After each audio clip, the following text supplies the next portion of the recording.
आज मेरे साथ मंच पर उपस्थित श्री सुरेंद्र नागर जी, हमारे राज्यसभा के संसद सदस्य सुभाष बराला जी, कमल गुप्ता जी, बिशंबर वाल्मीकि जी, रणबीर सिंह गंगवा जी, श्री कुलदीप बिश्नोई जी, डॉक्टर वत्स साहब, राव नरवीर जी, स्वामी सुमेगानंद जी, डॉक्टर आशा खेदर जी, विनोद बयाना जी, श्री भव्य बिश्नोई जी, श्रीमती सावित्री जिंदल जी, छत्तरपाल जी, वेद नारंग जी, टेकराम कंडेला जी, गौतम सरदाना जी, अमरपाल जी, और आज जिनको जिताने की अपील करने के लिए मैं आया हूं, श्रीमान चौधरी रणजीत सिंह जी। रणजीत सिंह जी खड़े होइए, सभी लोग ताली बजाओ जरा रणजीत सिंह के लिए। और आज की इस विशाल जनसभा में आए हुए प्यारे भाइयों, बहनों, माताओं और मेरे जिगर के टुकड़े जैसे युवा मित्रों, आप सभी को नमस्कार। भाइयों बहनों, आज जब मैं हिसार आया हूं तब सबसे पहले अग्रोहा धाम को प्रणाम कर कर मेरी बात की शुरुआत करना चाहता हूं। बम्बोरी माता मंदिर, काजला मंदिर, बाबा शीतलनाथ को भी प्रणाम करता हूं। महान स्वतंत्रता सेनानी लाला हुकमचंद जैन, मुनीर बेग, पंडित नेकीराम शर्मा, दादा गणेशी लाल और लाला लजपत राय को भी याद कर कर मेरी बात की शुरुआत करना चाहता हूं। भाइयों बहनों, मैं हरियाणा की भूमि पर आया हूं तब हरियाणा की भूमि ये देश को 3 क्षेत्रों में सबसे बड़ा योगदान अगर किसी ने किया है तो हरियाणा ने किया है। एक तो देश की सीमाओं की सुरक्षा, आज हम निश्चिंत होकर अपने घर में सो रहे हैं, इसका कारण हरियाणा का जवान सीमा पर भारत माता की रक्षा के लिए तैनात है, इसलिए सो रहे हैं। दूसरा, हमारा किसान, एक जमाने में गेहूं अमेरिका से लाना पड़ता था, आज अन्न के क्षेत्र में हमारा देश स्वावलंबी हुआ। इसमें सबसे ज्यादा योगदान किसी का है तो हमारे किसान, और उसमें भी हरियाणा के किसान का है। और तीसरा, खेल कहीं पर भी खेला जाता हो, राष्ट्रीय हो, अंतर्राष्ट्रीय हो, सबसे ज्यादा मेडल अगर किसी को मिलते हैं तो हरियाणा के धाकड़ खिलाड़ियों को मिलते हैं। धाकड़ खिलाड़ी, ये तीनों क्षेत्रों में हरियाणा ने देश को आगे बढ़ाने का काम किया है और ये तीनों क्षेत्रों को एक एक कर कांग्रेस पार्टी ने खत्म करने का काम किया है। भाइयों बहनों, मैं आज आपको बताना चाहता हूं, कांग्रेस पार्टी ने अपने शासन के अंदर बोफोर्स का घोटाला किया, हेलीकॉप्टर का घोटाला किया, सेना के जवानों की गाड़ियों का घोटाला किया, हजारों करोड़ के घोटाले एक कांग्रेस पार्टी ने किए। किसानों के लिए भी फर्टिलाइजर का घोटाला, चावल का घोटाला, फूड के स्कैम का घोटाला और खेलों में कॉमनवेल्थ गेम का घोटाला किया। ये तीनों क्षेत्र जो हरियाणा को आगे बढ़ाते हैं, तीनों क्षेत्रों में कांग्रेस पार्टी ने अपना घर भरने का काम किया है। जब मोदी जी ने आते ही सबसे पहले 1 रैंक 1 पेंशन का काम कर 1,20,000 करोड़ सेना के जवानों के अकाउंट में सीधा भेजने का काम नरेंद्र मोदी जी ने किया और 20 लाख करोड़ का अनाज एमएसपी पर खरीदा। सबसे ज्यादा अनाज आजादी के बाद अगर एमएसपी पर किसी एक सरकार ने खरीदा है तो वो भारतीय जनता पार्टी की नरेंद्र मोदी सरकार ने। और हरियाणा में तो भाजपा सरकार ने भावांतर योजना से कोई क्रॉप नहीं छोड़ा जिसमें कोई फायदा किसान को न मिलता हो। और खेलों के बजट में मोदी जी ने 3 गुना बढ़ोतरी की, स्टेडियम बनाए, नए कोचेस लाए और खिलाड़ियों के मानदेय के अंदर भी बढ़ोतरी करने का ऐलान किया। और हरियाणा वालों सुन लो, 2036 में मोदी जी ओलंपिक भी यहां पर हमारे देश में लाने वाले हैं। मोदी जी ने तीनों क्षेत्र को आगे बढ़ाना का काम किया और कांग्रेस ने तीनों क्षेत्र को बर्बाद करने का काम किया। भाइयों बहनों, ये चुनाव जो हो रहा है इसमें 2 खेमे पड़े। एक खेमे में 12 लाख करोड़ का घपला, घोटाला, भ्रष्टाचार करने वाली कांग्रेस पार्टी है और दूसरे खेमे में 23 साल तक मुख्यमंत्री, प्रधानमंत्री रहकर भी जिस पर 25 पैसे का आरोप नहीं है, ऐसे हमारे नेता नरेंद्र मोदी है, नरेंद्र मोदी। एक और चांदी की चम्मच के साथ पैदा हुए राहुल बाबा है तो दूसरी ओर गरीब चाय बेचने वाले के घर में पैदा हुआ नरेंद्र मोदी है, नरेंद्र मोदी। एक और थोड़ी गर्मी बढ़ते ही थाईलैंड और बैंकॉक चले जाने वाले, छुट्टी पर चले जाने वाले राहुल बाबा है। भाइयों बहनों, मेरी बात याद रखना, मैं भी हूं, आप भी हो। 6 तारीख को, जैसे ही 4 को परिणाम समाप्त होगा, 6 तारीख को राहुल बाबा वैकेशन पर चले जाएंगे, वैकेशन पर चले जाएंगे। और दूसरी ओर 23 साल से एक दिन की भी छुट्टी लिए बगैर दीपावली के दिन भी सेना के जवानों के साथ मिठाई खाने वाला नरेंद्र मोदी है। ये दोनों के बीच में आपको तय करना है। एक और पाकिस्तान को मुंह तोड़ जवाब देने वाले नरेंद्र मोदी है और दूसरी ओर एक कांग्रेसी कहते हैं पाकिस्तान का सम्मान करो, पाक ऑक्यूपाई कश्मीर उनसे न मांगो क्योंकि उनके पास एटम बॉम्ब है। अरे मुझे बताओ हिसार वालों, ये पाक ऑक्यूपाई कश्मीर हमारा है या नहीं है? अरे जोर से बोलो, है या नहीं है? कांग्रेस कहती है पाकिस्तान के पास एटम बम है, उसको छोड़ दो। राहुल बाबा, मैं महाराज अग्रसेन की भूमि से कहता हूं कि ये पाक ऑक्यूपाई कश्मीर भारत का है, रहेगा और हम उसको लेकर रहेंगे। भाइयों बहनों, हरियाणा में 6ठे फेज में चुनाव होने वाला है। आज 5वें फेज का चुनाव है। 4 फेज का चुनाव समाप्त हो गया है। आपको परिणाम जानना है क्या? जानना है तो सुन लो, 4 फेज में नरेंद्र मोदी जी 270 सीटें प्राप्त कर बहुमत प्राप्त कर चुके हैं और 5वें, 6ठे, 7वें ने 400 पार कराना है।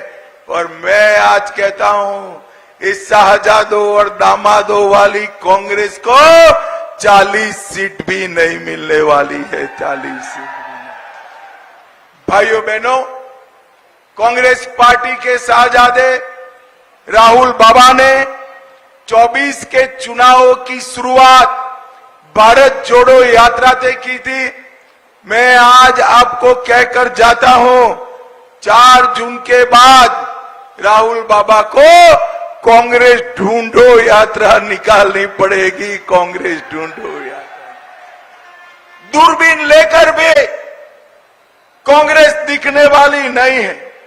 24 के चुनाव में सिरसा से लेकर सोनीपत तक, पंचकुला से पलवल तक और हर जगह मोदी जी का विकास का कमल खिलने वाला है। भाइयों बहनों, ये 10 साल में सबसे तेजी से विकास करने वाले राज्यों में से हमारा हरियाणा है। हरियाणा की आर्थिक विकास दर 8% है। जीएसटी सबसे ज्यादा प्रति व्यक्ति हरियाणा कलेक्ट करता है। ईज ऑफ डूइंग में हरियाणा टॉप पर है। 400 विश्व की फॉर्च्यून कंपनियों के कार्यालय अपने गुरुग्राम में बने हैं और खाद्यान्न देने में देश में हमारा दूसरा नंबर, दूध में तीसरा नंबर और सामाजिक सुरक्षा का पेंशन हरियाणा में पूरे देश में सबसे ज्यादा दिया जाता है और स्वास्थ्य सुविधाओं में पूरे देश में पहले स्थान पर हरियाणा है। देश में जितनी गाड़ियां घूमती है, हर दूसरी गाड़ी हरियाणा से बनकर जाती है। जितने ट्रैक्टर है, हर दूसरा ट्रैक्टर हरियाणा से बनता है। और ये हुड्डा साहब, आपने क्या किया था? चिट्ठियां लिख लिखकर दामाद के दरबारी बने हुए थे आप। भाइयों बहनों, एक कांग्रेस का हाथ दिल्ली के जीजा के साथ है और उनके शासन में पब्लिक, प्रदेश की जनता खाली हाथ थी। और मैं आज बताता हूं, नरेंद्र मोदी जी के प्रधानमंत्री बनने के बाद, हरियाणा में भाजपा सरकार बनने के बाद हर गरीब के पास पक्का मकान है, शौचालय है, गैस का सिलेंडर है, नल से जल है, किसान का कल्याण है और विकास का गुणगान भी यहां पर हो गया है। भाइयों बहनों, दरबारी, दामाद और डीडल्स की ये सरकार थी, इसकी जगह लोक कल्याण की सरकार नरेंद्र मोदी जी लाए हैं। मुझे बताओ हिसार वालों, अयोध्या में राम मंदिर बनना चाहिए था या नहीं बनना चाहिए था? अरे जोर से बोलो जरा, बनना चाहिए था या नहीं बनना चाहिए था? 70 साल तक ये कांग्रेस पार्टी राम मंदिर को अटका कर रखी, लटका कर रखी, भटका कर रखी। आपने मोदी जी को दूसरी बार प्रधानमंत्री बनाया, 5 ही साल में केस भी जीता, भूमि पूजन भी किया और 24 जनवरी को प्राण प्रतिष्ठा कर जय श्री राम कर दिया। और माताओं, भाइयों बहनों, जब ये प्राण प्रतिष्ठा का निमंत्रण राहुल बाबा, सोनिया गांधी और प्रियंका गांधी को दिया गया, वो प्राण प्रतिष्ठा में नहीं गए। क्यों नहीं गए भाई? मालूम है आपको क्यों नहीं गए? मैं बताता हूं, वो डरते हैं अपनी वोट बैंक से। और हिसार वालों, यहां बैठे हो ना, आप लोग उनकी वोट बैंक नहीं हो, उनकी वोट बैंक वो घुसपैठिए है, घुसपैठिए उनकी वोट बैंक। उनके डर से राम महोत्सव में नहीं गए और आज देश में सवाल खड़ा कर रहे हैं। भाइयों बहनों, मुझे बताओ, ये कश्मीर जो है हमारा है या नहीं? जोर से बोलो, है या नहीं है? धारा 370 हटनी चाहिए थी या नहीं हटनी चाहिए? 70 साल तक ये कांग्रेस पार्टी धारा 370 को संभाल कर बैठी, एक अनौरत संतान की तरह अपनी गोदी में खिलाती रही।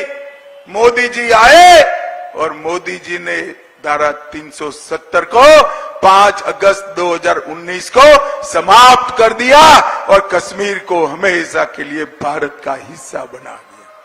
और नरेंद्र मोदी जी ने इस देश से आतंकवाद को समाप्त किया, नक्सलवाद को समाप्त किया है। एक जमाना था, सोनिया मनमोहन की सरकार थी, आए दिन पाकिस्तान से आलिया, मालिया, जमालिया आते थे, घुस जाते थे, बम धमाके करते थे और मनमोहन सिंह जी कुछ नहीं बोलते थे। नरेंद्र मोदी की सरकार बनी, उरी और पुलवामा में हमला किया और इस 10 ही दिन में मोदी जी ने सर्जिकल स्ट्राइक और एयर स्ट्राइक कर पाकिस्तान के घर में घुसकर आतंकवादियों का सफाया करने का काम नरेंद्र मोदी जी ने किया।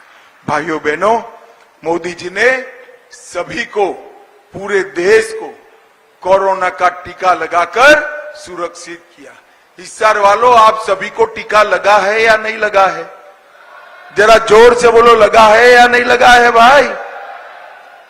और ये राहुल बाबा उस वक्त मजाक करते थे कि मोदी टीका है मत लगाओ।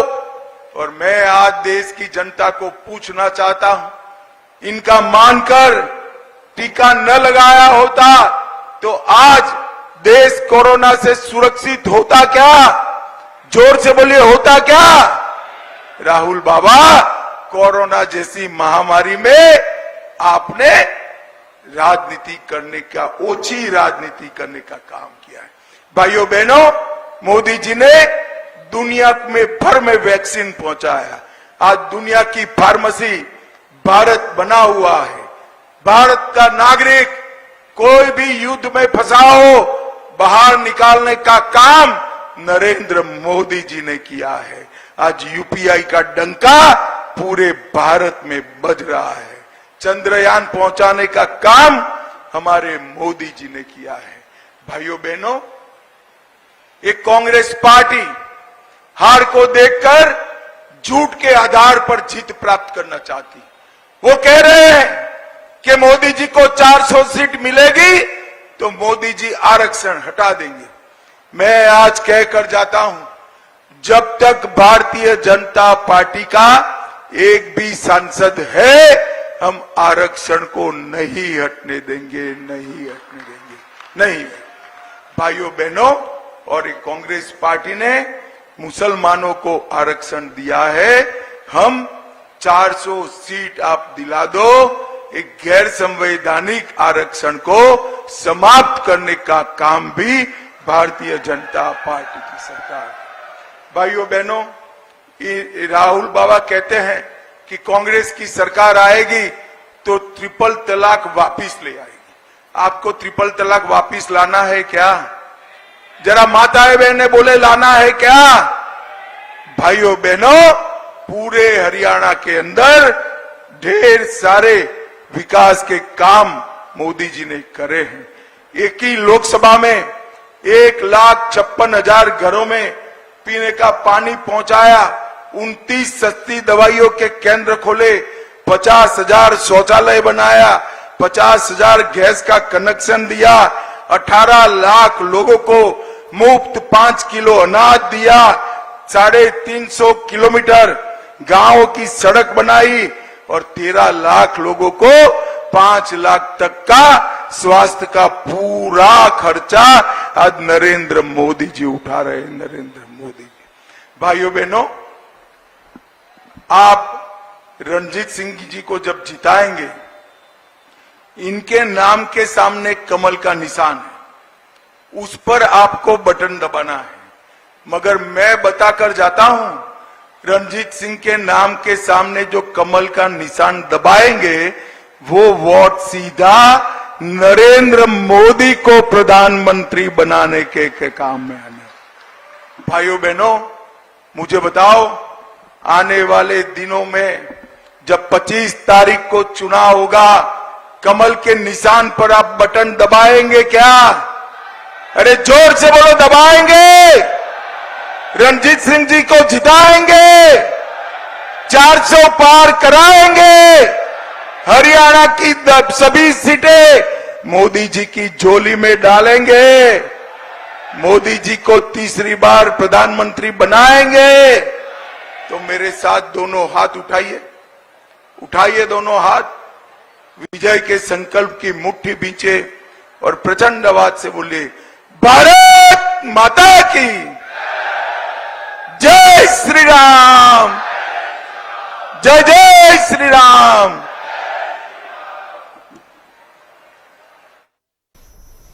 तो देखिए, केंद्रीय गृह मंत्री अमित शाह को आप सुन रहे थे। हिसार में बीजेपी का चुनाव प्रचार और ये जो कार्यक्रम, इसमें जनता को संबोधित कर रहे थे अमित शाह। तमाम बातें उन्होंने कही। भारतीय जनता पार्टी ने किस तरह से हर वर्ग का विकास करने का काम किया है, हर विभाग में नई नई योजनाएं लेकर आई है, उसका जिक्र यहां पर अमित शाह ने किया। बड़ी जानकारी आपको दे दें, गर्मी बढ़ते ही राहुल गांधी जो है वो छुट्टी पर चले जाते हैं, ये बयान अमित शाह की तरफ से दिया गया। इसके साथ ही उन्होंने कांग्रेस पर निशाना साधते हुए, राहुल गांधी पर निशाना साधते हुए कहा कि चुनाव होने के तुरंत बाद राहुल गांधी जो है वो वेकेशन पर चले जाएंगे। पीओके का जिक्र उन्होंने किया, धारा 370 का जिक्र यहां पर वो करते नजर आए। कहा, हम पीओके को लेकर रहेंगे। इसके साथ ही तमाम बातें केंद्रीय गृह मंत्री अमित शाह की तरफ से कही गई।